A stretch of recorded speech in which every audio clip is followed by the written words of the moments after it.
What's up, everyone, and welcome into the Buffalo Sports Collective. It is Tuesday, January 9th, 2024. As always, I am PK alongside my co-host Phil. We also got Reed adjusting in the background on the futon, so if you hear some noise, it's probably one of the dogs. I'm on dog duty. But Phil, rare Tuesday. How is your Tuesday going? It's all right. It's weird to have to do an episode and finish writing my article in one day. Other than that, it's okay. It was pretty great weekend for Buffalo sports. So it's a good time to be us right now. One of the more recent rare good times, mainly because the Sabres are also included in these good times. So that's exciting. But it was a complete sweep weekend, I think. So pretty great time to be us recording this right now.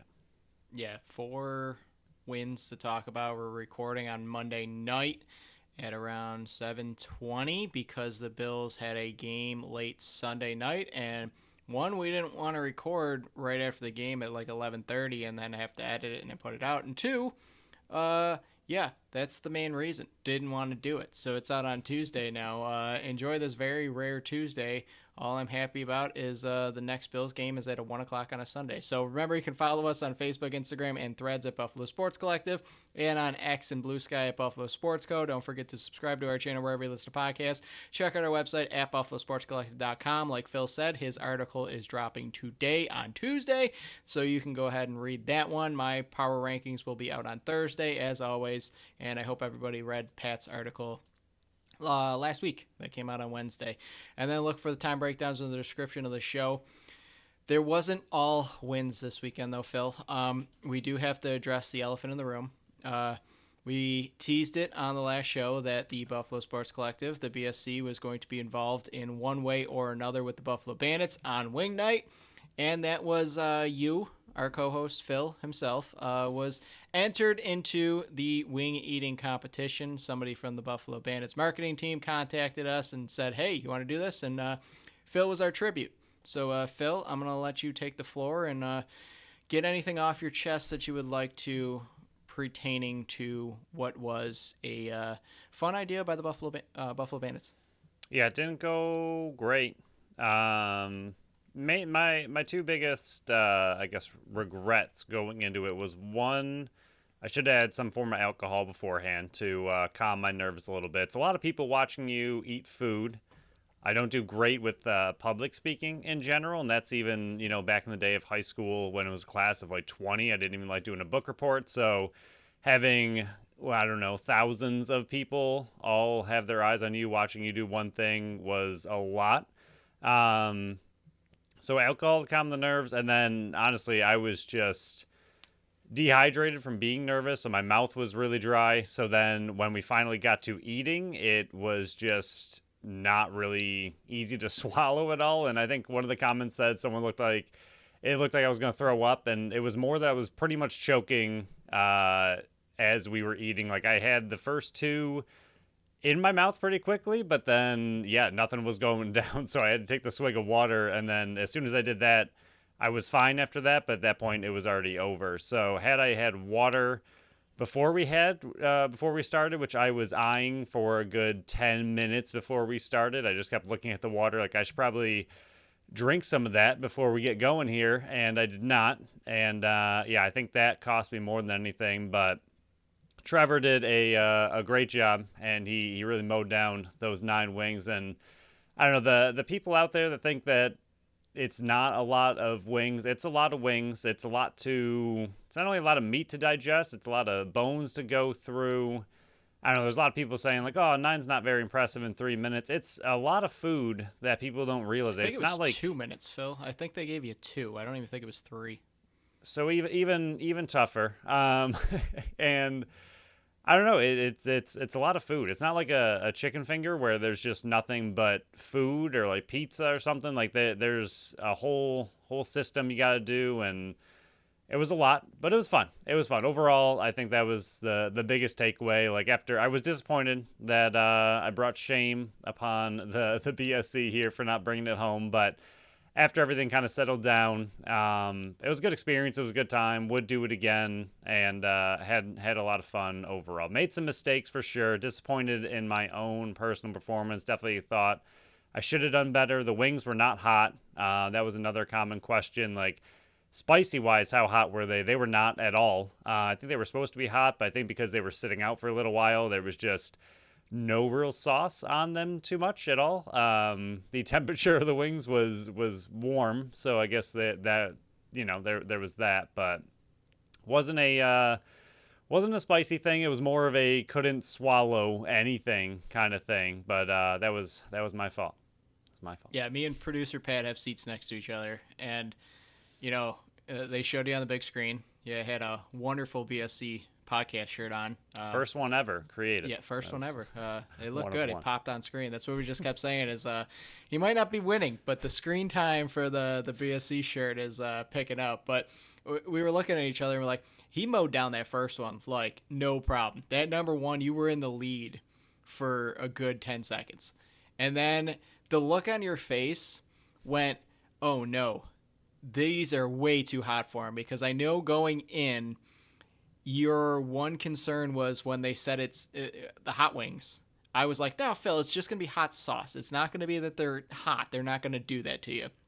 So I'm happy that didn't end up being the situation. No, I mean, the look was the same. It was for sure a look of panic, but it was, I can't swallow anything, apparently. So it was the correct look. Yeah, the first wing that I went after, I had a strategy for it. Downed it quick. And if I would have kept that pace up and could have, physically swallowed anything, I think I would have been okay, and I would have been at least up there. I think I would have been able to hang with Trevor. He did a really good job, though. But, yeah, definitely should have had water before I started. I was eyeing it for so long, and I was like, why didn't I just have a little bit? I think I would have been in much, much better shape than I ended up being in. You also got that reversed camera where the chicken was coming out of your mouth. Yeah, that was real gross. I saw someone put a meme on, I think it was the Bandits Mafia page, of it's gross at first, then it's funny, then you realize you ate a snack that day at the game. And I had never seen that cam before. My brother was saying that it happened a year ago, that they tried it. Everyone last year, yeah. Yeah, it was everyone's grossed out, but at the same time, some of them are funny. But for the most part, it's pretty disgusting, especially the one right before me, which was the nacho. That was bad. That was pretty gross. And then I saw me, I was like, oh, okay, didn't realize this was going to be up there. And it wasn't as bad as I thought for me. That was your first one. That was the first wing that went down, too. Yeah. You mowed that one. That was why it was so good. Right, and I feel like the reverse didn't look terrible for a wing. I don't know, but yeah, that was interesting too. I was like, oh, I didn't eat it. Oh, there I am. That's what I got for being on the end there and being directly in that shot. But like you said, it was a lot of fun, and got to represent the podcast out there with my nice shirt. So would do it again. Hopefully would have a better performance next time. That trophy was gigantic, just huge. When I saw it behind, we were getting set up and they had the trophy there, and I was like, that can't possibly be the trophy. It's literally the biggest trophy I've ever seen in my life. No joke. And I've seen some pretty big tournament baseball trophies where it might not be the one all the kids get, but you get the team trophy, and it's a pretty big one. This one I think was over 6 feet tall for a 3-person chicken wing eating contest at halftime at a Bandits game. It was one of the most ridiculous but pretty cool trophies I've ever seen in my life. Yeah, so we're going to thank the Buffalo Bandits for letting this podcast be a part of that. Phil, I know you didn't bring it home, and you think you brought shame to our podcast, but you did not. We're all very proud of you. We thank you for your sacrifice and your contribution to what is continuing to grow this podcast. Who would have thought 3 years ago somebody from the Bandits would have been asking us, hey, you want to enter a wing eating contest at halftime? Just not something we thought we would be doing, but like you said, it was a great time. We cheered you on. We got video of it. We got ideas for it that we got to get your approval first before posting it. But, yeah, we got some ideas in the bag, so stay tuned for that one. But, Phil, congrats. You didn't come in last. You tied for last. You tied for second. Sorry, I'll put it like that. You tied for second. So, yeah, once I got to after I had the water and, I wasn't choking after that. As I was going to get the water, it was literally I'm going to choke on the Jumbotron. And that's going to be embarrassing. So then once I drank it, Trevor was so far ahead, I just literally grabbed the biggest looking drumstick there was and just so calmly ate it. I was like, whatever, it's over. I'm just going to kind of very calmly eat this now that I can actually breathe and eat food again. But you caught up, and we're all proud of you. I guess this is kind of karma. You almost choking there when you were waterboarding me at the one Tough Mudder. So, yeah, we'll consider it even. Yeah, but this time the water saved me. That's true. The water saved you this time. It almost killed me. But story for a different time. The last thing we're going to talk about here before the Bandits Mammoth game that everybody's sitting through this commentary to listen to. Last week was shopping carts. This one is eating wings. Not shopping last carts. Friday, before the game took place, Buffalo sent the rights of Doug Buchan to Rochester for their 2026 third-round pick. Buffalo actually didn't have a third-round pick that year, so they pick up Rochester's.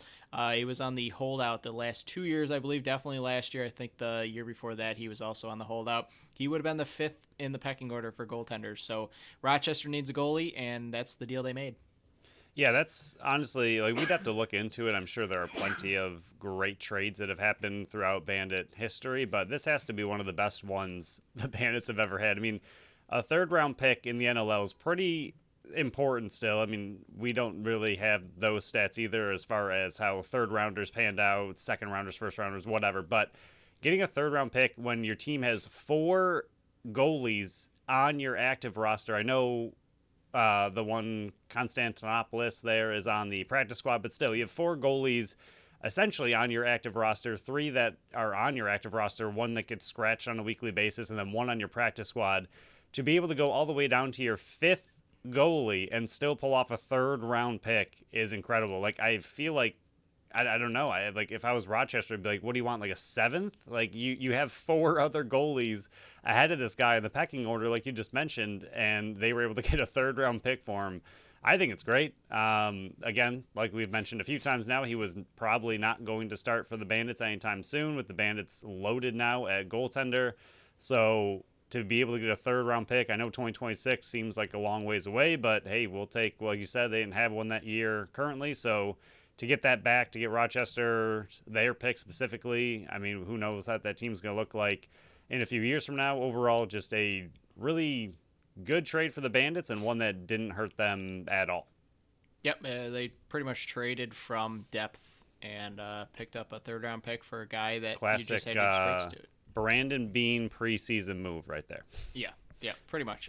Just ship out a guy that you're not have a use for, and he goes to a team that needs goaltender help, because I would assume, based on the last 2 deals they've made, bringing in Kevin Orleman from New York and Doug Buchan from Buffalo here, that means probably Rylan Hartley is struggling with his latest concussion. So we're really hoping he is able to return whenever that might be, because he does have a history of concussions, and this likely means that he's not going to be back anytime soon, as they're looking for goaltender help behind Riley Hutchcraft. But we'll dive into the actual game that took place. I know, like 13, 14 minutes into the episode, we're finally getting into it, but Buffalo took on Colorado Saturday night. They took them down 12-8. Byrne had 3. Nanacoke, McCulley, Smith, and Frazier each chipped in 2. And Buchanan had 1. Vince, 49 of 57 saves. Shots were 57 to 56 in favor of Buffalo. And the faceoffs, 17-8 in favor of Colorado. Once again, faceoffs matter when they do. They did not matter in this one because Colorado was so far back. But Phil, what's your reaction to a 12-8 victory to get Buffalo back to 500? In this game, especially coming off the last game where the Bandits offense only scored 8, I thought the eyes were mainly going to be on the offense and how they could respond from only scoring 8 goals. You and I both believe they still had a really good game last game, but this isn't the offense, that we expected to be, a very healthy Bandits offense. We expected them to be putting in I was hoping for a consistent 14 goals a game. They've been doing okay recently, but nothing, spectacular than only being held to only 8. It was mainly Dobson in our opinion, but at the same time, you still were held to 8 goals the game before this. I was wondering if they were going to come out just with, a little bit of a vengeance, and I thought the eyes were going to be on the offense. Could they respond from that game? Going up 7-1 in the first half is a massive response. I know Ward's been struggling, but I thought he played decent in this game. I don't think he was still classic Dylan Ward, but I thought this was his best game of the year. But still, the offense looked really good. They hit a lot of posts in this one again, so I think the score could have been much higher had any of those post ones gone in. But leading 7-1 at half is very atypical of this team. They're usually a big second half team, not a big first half team. This was the exact opposite. They end up getting beaten the second half 7-5, but leading 7-1 at half, you have a massive cushion to play with. And I thought with the eyes on the offense, they did a really good job. At the same time, I feel like because everything was so focused on the offense, the defense is being overlooked in this game. And even the last game where they only allowed 9, this game you're only allowing 8 against a pretty high-powered offense and what they have as far as weapons. I thought the defense and Vince were incredible in this game to hold them only to 1 at half. And then, sure, there was a little bit of a breakdown in the second half, but overall, you still only allowed 8 goals total against a Mammoth offense that does have some pretty impressive weapons. So, back-to-back games, I thought the defense and Vince looked really good. And this one, it looked like the offense was finally starting to get rolling. Yeah, I'll talk about the offense. Like that 7-1 victory kind of felt like, and I don't know if you're in the same position, it kind of felt like game 3 of last year where Buffalo was just dominating and Colorado couldn't do anything and Matt Vince was playing absolutely insane. I mean, no goals until the second quarter, and then even the second quarter you only allowed 1. And pretty power play too. Yeah, it's pretty stinking good. Their penalty kill is absolutely ridiculous. They only allowed 2 goals, and one of them was on the Frazier 5-minute major. Pretty stinking good. And one goal, I think the other one was a 5-on-3. Yeah, it's ridiculous.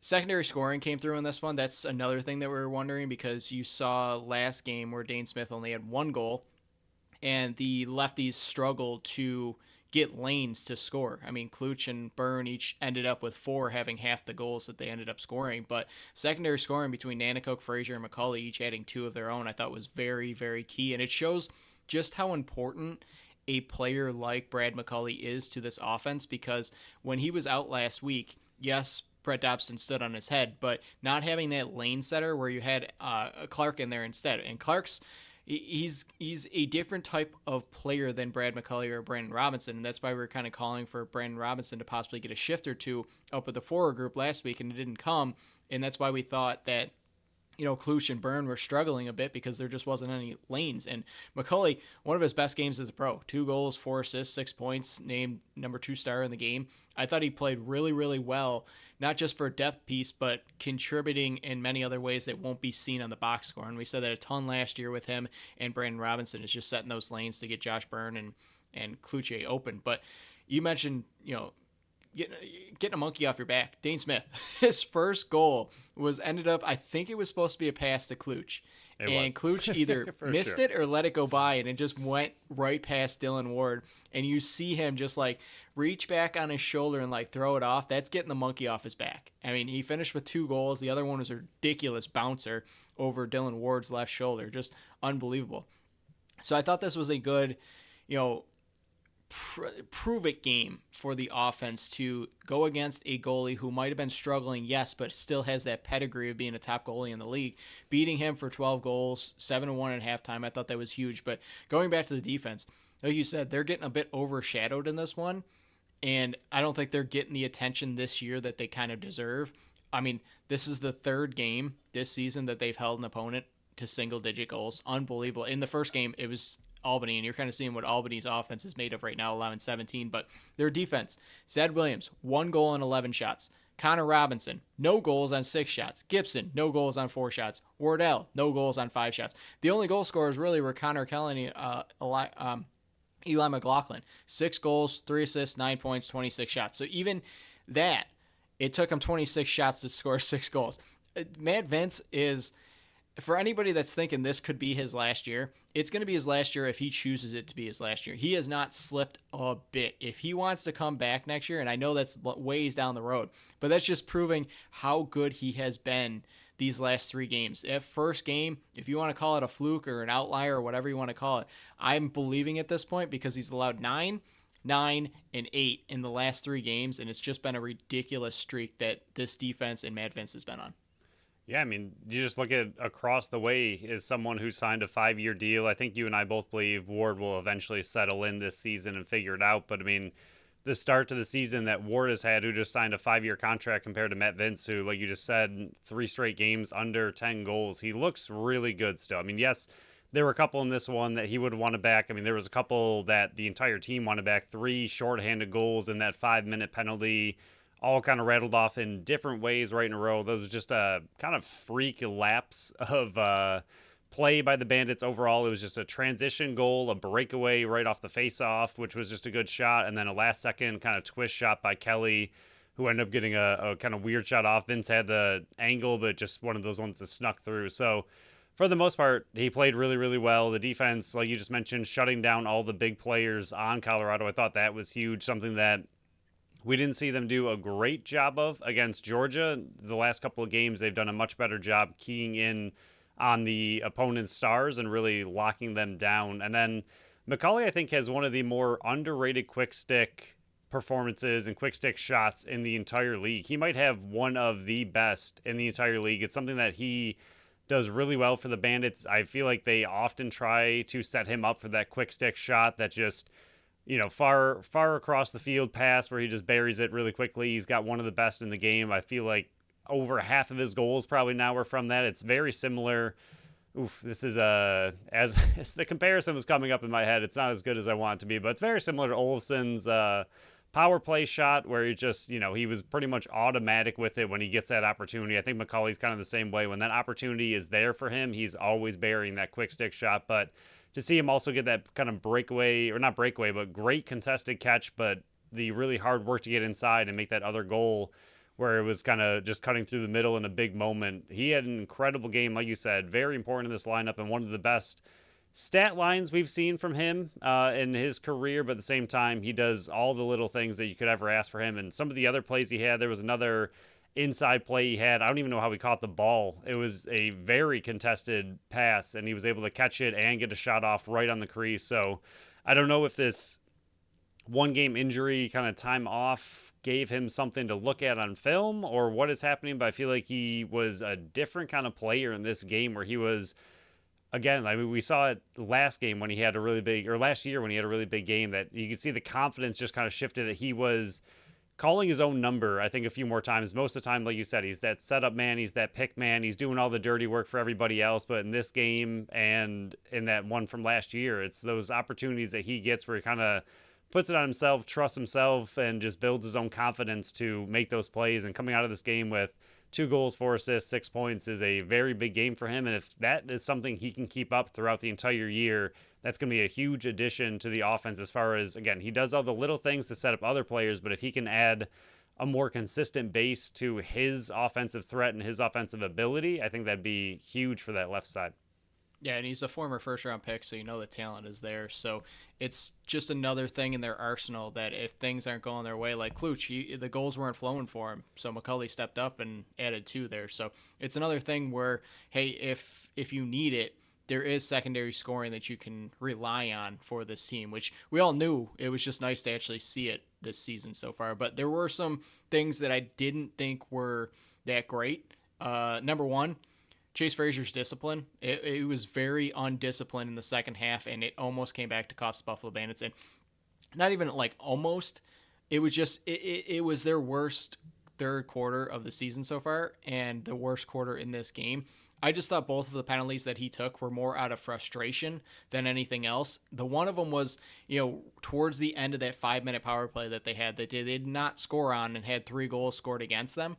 That's just an undisciplined one, going up high with the cross check. That can't happen. And then the second one in the fourth quarter, just a wicked slash on the guy's ankle. I just think both of those times, there's a time and a place for it, and I didn't think either of those were the time or the place for it. I'm not saying that he's a constant undisciplined player, because his type of play is exactly what the Buffalo Bandits need. He just needs to know where that line is and when to toe it, because I didn't think in this game was where they needed to when they had complete control of it. So that was one of them. And then the other one was the power play, the 5-minute major. They allowed 3 shorthanded goals on that one. You went over all 3. But the one transition defense was just terrible. It was a 4-on-3. And even the Tim Edwards one where he won the faceoff, Ian McKay took a horrible angle at it. And I think Brandon Robinson was the other one. Edwards just slipped off of it and made a beeline for the goalie. And I always find it funny. I turned to Pat and I go, it's always funny when the opposing player runs into the goalie because of your defense by pushing him into the goalie, and then they just all dogpile on top of him. I always find that funny. But those were the two main things: was the 5-minute major power play that they had, where they just didn't score on. They had 3 scored against them, and then Frazier being a bit undisciplined in the third quarter and the fourth quarter. Yeah, Frazier's were both bad. There's no other way to describe it. I mean, right at the end of, like you mentioned, their own 5-minute power play, he just goes up with a really high elbow on a play that he wasn't really a part of. He just kind of came in late and just aimed for the head. I don't think he meant to do it necessarily, but it was an extremely high elbow, and it was literally the exact same play that Colorado did to get themselves in a 5-minute major. He went out and did, it was pretty much like an identical carbon copy that they both had the exact same kind of 5-minute major. Like the second he did it, I was like, all right, well, they just called that against Colorado. Obviously, it's going to be another 5. And there was just no reason for it. Like, the play was over. I don't remember if that guy had the ball at all. It was just... I don't believe he did either. I don't think so either. I don't know what he was thinking. Again, like you said, very just a frustrated play. And then at the end of the game, the slash on the hand where you're just winding up like a baseball bat and just demolishing the guy who, again, there's a huge scrum in the corner. I don't think he had the ball either. And you just demolish his wrist. I mean, I don't know what he was so frustrated about. It seemed like he was yelling at the refs a lot, so I don't know if he felt that the refs were missing a lot of plays being held, against him throughout the game, and he just kind of gave up and, I mean, mentally, just kind of took it upon himself to right the wrongs that he thought maybe the refs were treating with him, and just had 2 really bad penalties. But, I mean, in a closer game, that can't happen. Luckily, neither of those really affected it, and then the Bandits were actually able to get 2 shorthanded goals themselves throughout the game, one in that 5-minute major against Frazier. I think it was right after the penalty was called. They were able to get a shorthanded goal, and then there was one earlier on one of the Colorado power plays. So in total, there was 5 shorthanded goals in this game between the 2 teams. Pretty incredible. And then what was your transition defense? Yeah, that was that little setup, that whole three goals really quickly on the Bandits 5-minute power play was just weird. I'm not worried about the Bandits power play because for the most part they've been lights out this entire season, but yeah, they did not play very well in this one, especially having that 5-minute major, allowing 3 rather than scoring, I believe, 0. Not what you're looking for, obviously, but they looked a little bit more off than I thought. But at the same time, they were getting a lot of good looks. I do think they hit a few posts on the power play, so they had some really close opportunities, just couldn't quite bury it. But I'm not worried about their power play. But really, like you just mentioned, not too many negatives from this game. I mean, a weird flip of roles when the Bandits, usually are a second half team, not a first half team. This time they kind of flipped it and cruised to a second half victory, even if it was a little bit scarier at times than we would like it to be. It got a little closer than we would like it to be when you head into the second half 7-1. But overall, not too many bad things in this game, especially a game where both teams are desperate for a win because you do not want to fall to 1-3 this early in the season. And for the Bandits to be able to take that one, a bit of a statement win for them. Hopefully this can kind of get their entire season back on track. I mean, 2-2 looks much, much better than 1-3. So big win early in the season for the Bandits here. Sound like you're reading my article that I'm already writing. That's pretty much word for word what I said was it wasn't a must-win game, but 2-2 looks so much better than 1-3. So it's definitely a big victory, and taking 1 of 2 against Colorado is not that bad either. Next time you're going to be facing them in the quote-unquote Loud House. So, yeah, we'll deal with that when it comes up. But some milestones happen in this one, some pretty big ones. Chase Frazier had 2 goals, so he now has 100 for his career. Steve Priolo, thank you, man. Finally, 4 games in. Finally got a point, so he's got 200 for his career, so you don't have to hear me say that on the fastest milestone minute anymore. Dane Smith had 5 loose balls, so he is up over 800 for his career, and Chase Frazier did pass Sean Williams for 9th place in Buffalo Bandits history in goals. Some pretty big milestones that happened in the Saturday night game. Yeah, I mean, Frazier, the 100 goals, that's massive for anybody at that time. And then I think Priolo, like you mentioned, is just exciting for you to get that off your back. But, I mean, the bigger players for the Bandits were kind of quiet in this game. I mean, Dane, 2 two goals, 5 assists, 7 points is fine, and then Byrne 3-4. He actually had 3 goals, also 4 assists. Dane Smith or Josh Byrne did. Okay. It was Dane Smith that had 2, 5, and 7. Didn't I say Dane Smith? First one you said Josh Byrne 2, 5, and 7. Josh Well, I meant Smith. 3, I was looking at Smith. I might have said Byrne. Byrne at 3, 4, and 7. And then McCulley, like you said, 2, 4, 6. So, I mean, the big two definitely had a good game. Not the extremely good game that we're used to for them, but 7 points for 14 combined points from your big duo is pretty impressive. But Dane Smith having a game. Chase Fraser had himself a weird game, but he got some goals. So, a good game and a bad game at the same time. So lacrosse look around, there were only 3 other games that took place. Albany, my God, Phil, 5-0 start, 12-10 win over Halifax. They were able to shut down the fearsome fivesome in Benesh, Shanks, Stotts, Jameson, and Pedersen. And Simmons continues to make his case for the Rookie of the Year. 2, 3, and 5. Longboat 2, 3, and 5. Jameson 45 saves. Albany led 7-5 at halftime, and then Halifax would have a 10-8 lead entering the fourth quarter, or early in the fourth quarter. I'm sorry, but Albany would score the final 4 of the game, including an empty netter. Georgia took on Panther City and won 12-10. Lyle Thompson just 3 goals, but Shane Jackson 6 goals. That's a sock trick. 4 assists, 10 points. Q 2, 3, and 5. Cole 1, 3, and 4. So really 4 goal scorers. Last week they only had 3. That's something of note. Dobson 48 of 58 saves. Just not enough goal scoring coming from Panther City, and Damoud got pulled. And then Georgia. Georgia was up 9-4 at halftime. Panther City would score 4 straight in the third, and then 1 more in the fourth to tie it up 9-9. But the Swarm would score the final 3 of 4 goals. And then New York versus Philly Sunday. New York finally got their first win, 16-9 win. O'Connor, Matisse, Teat was really good in this one, 5, 4, and 9. Kiernan, 3, 4, and 7. Dunkerley was really good, 31 of 40 saves. Catoni and Reardon came back for Philly, but they just keep losing people, and now this time on the defensive end. Philly was up 4-3 after 1, but a 4-goal run by New York put them up to 8-5, and Philly wouldn't get within 3 again. So big wins for New York, Georgia, and especially Albany.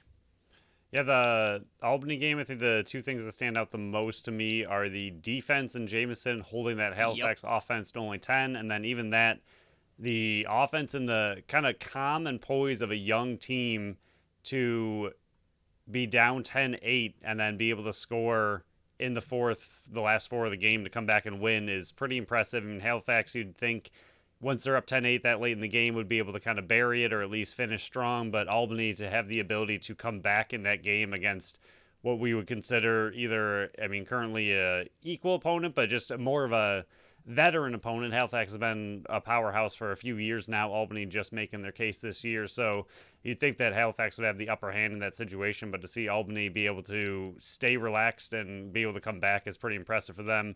Georgia is going to be scary. Dobson's looking like an early goaltender of the year candidate in their team, and Jackson with him in the last 2 games really getting going, or 3 games, he's really just coming on strong like we expected him to, and he looks like he's going to be scary.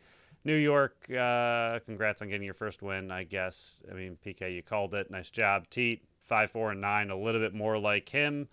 And then, Philly's a little bit all over the place with what they're able to do so far this season. But mainly, like you said, injuries are a big part of that team right now. So next weekend, there are 8 NLL games, including Buffalo and Rochester. So we will break down that game on our normal Friday show. So, Phil, let's move on to the Buffalo Bills. I would formally like to apologize. I am wrong. I am an idiot. Whoop-de-doo. Don't care. Happy to be wrong. The Bills are the number 2 seed and a 4-time AFC East division title winner with their win versus the Dolphins 21-14 on Sunday Night Football.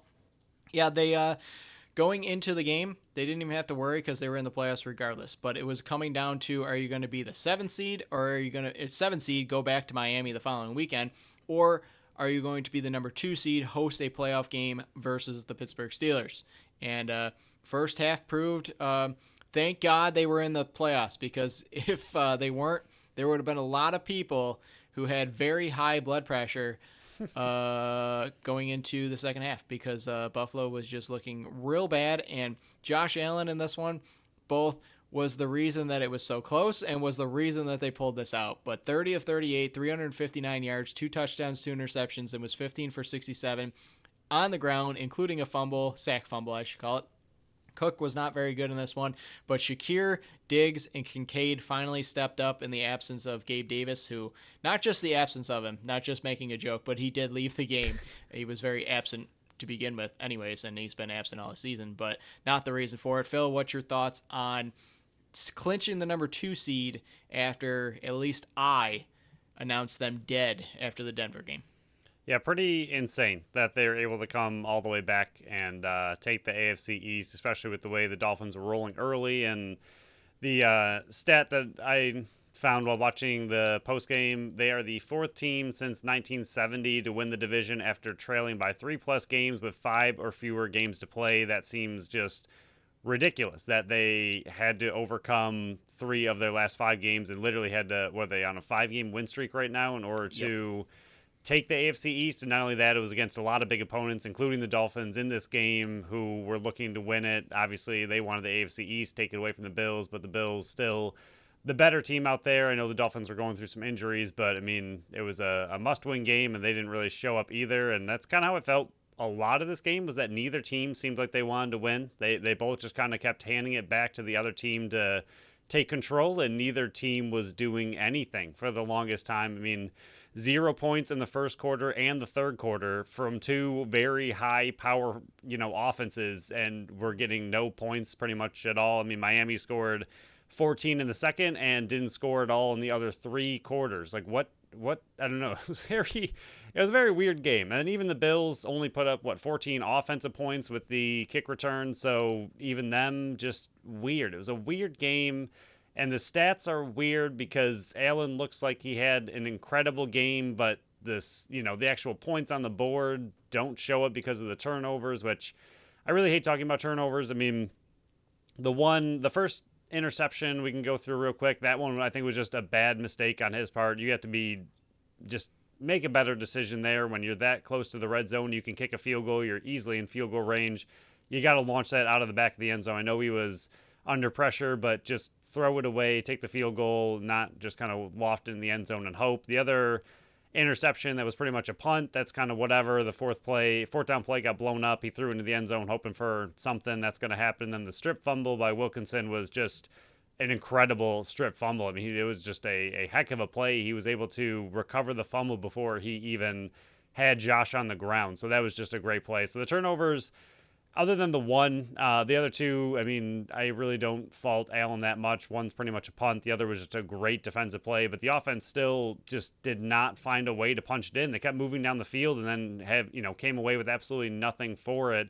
And that's why the Dolphins were able to hang in there so long. So it was just it was a weird stats game, a weird offensive game. I think the biggest concern for me in this game, which is something that hasn't been much of a concern the entire year, is the fact that on both sides of the ball, the offensive line looked bad and the defensive line looked bad. And for the Miami running game, Achane was at 5.6 a carry. Wilson Jr. was at 5 a carry, and Tua was sacked 0 times this game. And for the Bills, Cook was at 2.8 a carry, which is horrible. Fournette was at 2.8. Allen was at 4.4, but he was sacked 3 times, including that strip fumble. So to me, the biggest concern I had, other than the fact that the offense was not finding a way to punch it in or get points actually on the board, even though they were moving the ball pretty easily, was the fact that the defensive line looked really bad against the Dolphins' run game. And Tua was just sitting back there with all the time in the world.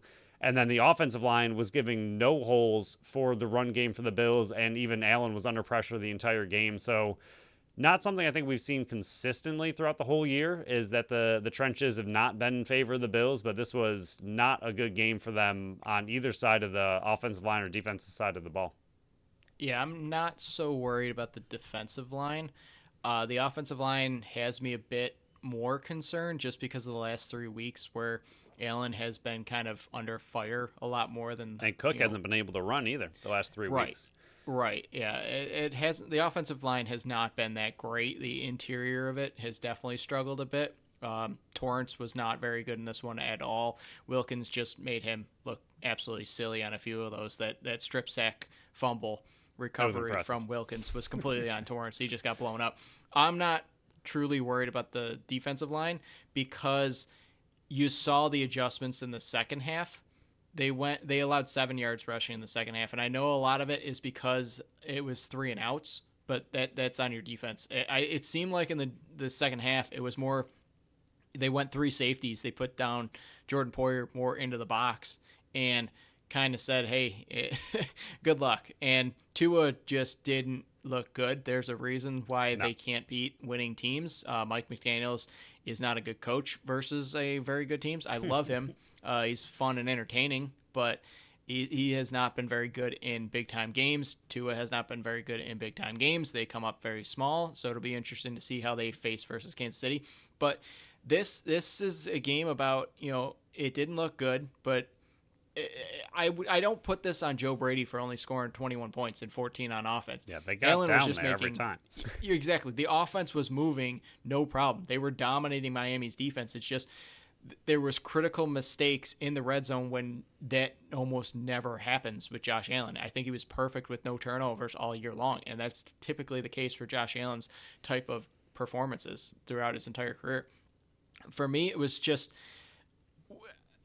I was wrong about the big thing about Bills were dead in the water and not making the playoffs. And at that point, it looked like a very normal comment because they looked terrible. They were 5-5 and had their conference record was just dog doo-doo. And to finish second in the AFC, congrats. I own it. I've come on this show multiple times in the past almost 3 years and admitted when I'm wrong. I'm completely wrong about this game. I'm also wrong about Sean McDermott when it comes to his defense. And man, I don't know how much the Tyler Dunn piece has affected Sean McDermott, but he has been a different coach since that article dropped. And I don't know about the personal stuff that was leaked out and talked about. I don't even care about that stuff. It's more about his coaching philosophy. Man, something flipped in these last 5 games because his defense has gone unbelievable. He has always been a very good defensive coach. I just was worried that too many of that defensive play calls slipped into his overall coaching. But man, was he aggressive. I mean, going for 3 fourth downs, including 2 on the final drive and 1 of them on his own 35. There are times where you have to go for it. And he does. And he's always been very good about this. But to go for it on your own 35, I didn't think he had the guts to do it. And credit to him for realizing, hey, I got Josh Allen. Let's just run that push play right up the middle. And, I mean, unbelievable. Josh Allen was unbelievable in that final one. 3rd and 13, picks that one up. It was nuts. The coaching job that Sean McDermott has done on this defensive side of the ball with all the losses that he's had, and to be as calm and composed as they have been those last 6 to 7 games of victories in the 5 straight game winning streak they've had. Sean McDermott is doing the best coaching job of his career so far down this stretch, and hopefully it continues into the playoffs. But I'm not on the page of Sean McDermott has to go, because he is definitely winning fans back over. This 5-game stretch has been some of the best coaching job that I've seen out of Sean McDermott, and that defensive side of the ball in that second half has been some of the best defensive calls that I've seen out of him in his tenure. As they continue to get more and more and more banged up. Yes, it's ridiculous. How? He gets skill. He's one of those ones that doesn't coach. He doesn't have his players coach to his system. He puts the players in the position to succeed, and that's something that's very rare in this game. I mean, Rasul Douglas went down pretty early, and he was arguably your best cornerback on the Bills right now, and you're going up against arguably the number 1 wide receiver in the entire league, and you were still able to find a way to have those players step up and play great. I mean, Dane Jackson was very hot and very cold in this game. I mean, he had a few bad penalties, he had a few bad plays, but at the same time, there were other plays where he stepped up and looked huge, and he's your 3rd, 4th, 5th cornerback on the team. Benford stepped up and played incredible. Even Balin Spector, I mean, a player that's pretty much all special teams, someone who is still coming around as a second-year player, not really one who's supposed to be thrown into a game like this, he even had a few huge plays. I mean, the next man up mentality, I mean, we saw it all last year with the Bandits offense, but this defense, my goodness, I don't know if you could possibly have a better definition of it. I mean, for them to still be able to contain Tyreek Hill and this offense, I know they were missing Waddle, I know they were missing Mostert, but still, like, the Bills defense had pretty much no one left, and they were still able to contain the Dolphins to only 14 points, and all that came in one quarter. I mean, like you said, their second half defense, it was just incredible. And a lot of injuries happened in the second half as well. So, I mean, for them to continue to go out, plug in random players, you know, that are just stepping up, and even Sherfield to have one catch in his last 5 games come in to a situation where, you know, he's keeping his eye on that ball and that deflected pass, drags his feet and gets a touchdown. That's a play where, again, one catch in the last 5 games he's had, and you're thrown into a massive moment like that, and to be able to just step up, stay calm, and be able to, you know, execute that play, it's just incredible. I mean, the whole entire team kind of rallying around each other with these, you know, not common players that you expect. Like Diggs had a great game. Like that's kind of expected. I mean, more recently, not expected, but we can talk about that in a second. But Shakir looked incredible. The way he was catching the ball. I mean, I don't know, looking right now, he did not have a drop. I didn't think he did. And like every single throw that was thrown at him and every single catch he made, he looked like his hands looked incredible. Like he was a very, you know, sure catch kind of guy. Dalton Kincaid, one of his best games of the year, and Diggs finally with a little bit of a rebound game. Still not incredible, but not bad for sure. And I thought the way that they were able to kind of set Diggs up for that really long touchdown, had he caught it, had Allen made the play where he had Diggs wide open, but for them to do, I think it was the 2 5-yard catches, really short pass plays, and then Diggs, you know, kind of set that up where he looked like he was going to do another 5-yard little button hook kind of play, and then made one little move and he was wide open for a long touchdown if Allen would have hit him. And then we're talking about his numbers looking even more incredible than they were. I mean, still 7 for 87, definitely not bad, and a huge rebound game from him, something that needs to be talked about. Yeah, I mean, there was a ton of players that stepped up in this one. You talk about Shakir, 6 for 105. I think he is locking himself into that slot role position, and he's a really good player. I think this is the type of player that, you know, a lot of fans were expecting to see last year when we were saying, hey, he's a 5th-round rookie. Temper your expectations. This is the type of player, and the reason that they drafted him in the 5th round. Kincaid, he's going to be so good, and he's just going to keep getting better. Already setting records as a rookie for the Buffalo Bills. Diggs, this is a semi-get-right game. That one catch he made behind Ridiculous. Eli Apple, just ridiculous. To put that ball in that spot and to make that kind of catch, just ridiculous. Sherfield did something. Hardy, 96-yard punt return, did something. All the players that, even Taylor Rapp, you know, that late-game interception and the deflected pass, I think it was on Hill that was going up for it. He knocked that one down, and Benford almost came away with the interception. But all these players on these deals that Brandon Beane brought in, you know, biggest game of the year pretty much, and they all came up to play, and it was very good. But I mean, it comes down to just these players finally making big time plays. And yes, the running game wasn't going, but you kind of know that this offense, as good as the running game was and has been under Joe Brady, not of recent, but has been under Joe Brady, you knew that it was going to come down to Josh Allen and his arm and his legs if this team is going to win a Super Bowl. And it's still going to be that case. He was ridiculous. Take away that one miscommunication, which continues to happen between him and Davis. Just keep Davis off the field. That seems to be the case. Is just Unless keep he's Davis blocking, off the field. He's good at blocking. Yes, that's the only time he should be on the play. He should not be running 96% of plays. But besides the point, besides that one, which I believe was a miscommunication, and that, you know, thing that interception that was pretty much a smart play, get it to the end zone, hope something happens, as good as a punt, gain 15 yards off that play, and then the fumble. He was unbelievable in this one, and this is the type of performance that you get out of an elite unicorn player. And I mean, they're gonna win a Super Bowl if Josh Allen plays this type of performance and limits the turnovers. He's that good. This was, I'm not saying this was his best game of his career, but this is like in the top 10. I mean, he was absolutely ridiculous in this one. I don't think that will be talked about enough about, because I mean, offensively only scored 14 points, and the punt return was massive in this one. But just an unbelievable game, unbelievable performance. And I don't know about you, and then we can kind of move on to what the playoffs look like, is I was very calm this whole game. Like, I wasn't getting too high, I wasn't getting too low. I was excited that they won, but because they clinched playoffs, it was more just like I wanted them to win, but it was more like a calming presence where, hey, if they lose, they're still in the playoffs. I wasn't It was kind of like I had written them off in Denver, so I was kind of expecting them to miss playoffs. So even if they sneak in as a 7th seed, it's kind of a win for me.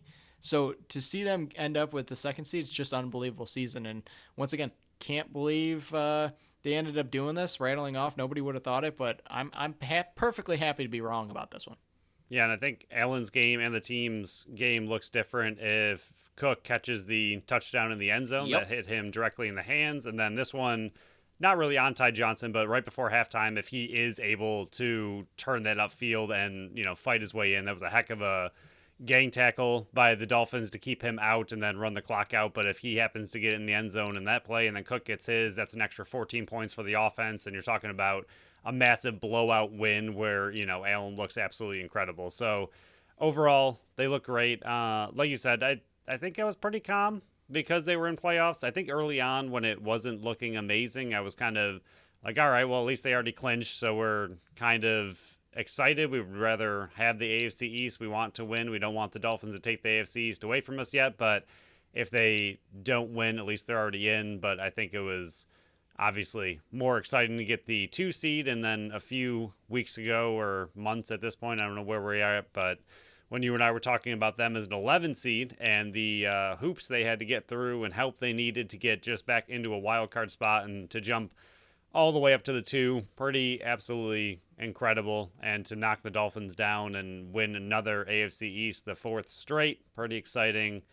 Overall, it just an insane 5-game end to their season. And honestly, yes, they have a few things to clean up, but if they can continue playing pretty much how they did in this game, I think they're looking good headed into playoffs. Thank you, Tennessee Titans. The epic comeback with Will Levis versus Miami, and then taking down the Jags. We'll send you a postcard. We still don't forgive you for home run throwback, even though it was a forward pass. But you're slowly sending your apology notes. So the rest of the playoff matchups look like this. Cleveland is in Houston Saturday at 4:30. Miami is in Kansas City Saturday at 8 p.m. Heard that one's supposed to be a nightmare with weather conditions. Green Bay versus Dallas Sunday 4:30. Los Angeles Rams in Detroit Sunday at 8 p.m. And then the Monday night game, Philly in Tampa Bay. And like we discussed already, the Bills host the Steelers Sunday at 1 p.m. Thank you for that. So many, as it got closer to playoffs, so many weird teams are in this year. Yep. Which is good for the NFL, but teams that I had zero thought whatsoever of making playoffs, like Tampa Bay, the Rams, Green Bay, I feel like it's mainly the NFC that's just kind of gross with the teams that were able to sneak into playoffs. I was looking at it, I was like, how did these teams make playoffs? It was just gross. It's gross. It's gross. Yeah, some big talking points. Watson going back to Houston. Tyreek Hill going back to Kansas City. That's a big Mike McCarthy going back to Green Bay. Big one. Stafford and Goff trade. They're facing each other. And then really nothing in Philly and Tampa Bay. But those first 4 seem like a bit of a setup. Yeah, schedule makers and scripted. Talk about that. But yeah, if this really is all scripted, can you give the Bills a break one of these years? Because holy just crap, script a Super Bowl place. I can't. My heart can't take it. So we'll move on to our final segment here. We'll go over the Bills and Steelers on the next show. Sabres, we already mentioned it. Both wins, and not something I was expecting. Thursday, Montreal. We're playing when we're recording, so tough cookies if you don't want to hear us talk about it. They won 6-1. Milstead, Skinner, Quinn, Tage had 2, and Dahlin were the goal scorers. Levi, 32 of 31 saves. Shots were 38 to 33 in favor of Buffalo. And then Saturday versus Pittsburgh, 3-1. Tuck, Gergensen, and Dahlin were the goal scorers. UPL, 40 of 41 saves. Shots were 41 to 32 in favor of the Pens. Phil, you know what this means? Second winning streak of the year. Whoopee! Yeah, if they can get to 3, and then Tuesday they can versus add Seattle. 7 more to that, then we can maybe start talking about this team. Yeah, I mean, if we're being nice, Thursday it was a good game. They did a really good job. Levi looked absolutely incredible, but the offense was also there. The goals they were able to score. Quinn looks pretty filthy when he scores goals. I mean, his shot is just really impressive. It's still, I don't know, depressing to me that I'm most excited about players like Quinn and Paterka and these younger forwards who really shouldn't be the talking points of this team. I mean, Tage, yes, he scored 2, but I don't know. The second one was much better than the first. I forgot what happened. Oh, it was Skinner's like wraparound goal where Tage pretty much kind of fell into the puck and was able to get it in, but Skinner did pretty much all the work. And then his second one was decent, but it was a 2-on-1. I think it was the last goal of the game where Montreal pretty much had obviously given up, and it was a 2-on-1, and it was nice of him to bury it. But I don't know. Tage still just seems so off. Dahlin looks incredible like he has all year. Skinner, good goal. Middlestat, I mean, some of these players are still doing well, but just not what we want them to do. And then the Saturday win was pretty much all UPL. 3 coaches challenges between the 2 games that they won all 3 of them.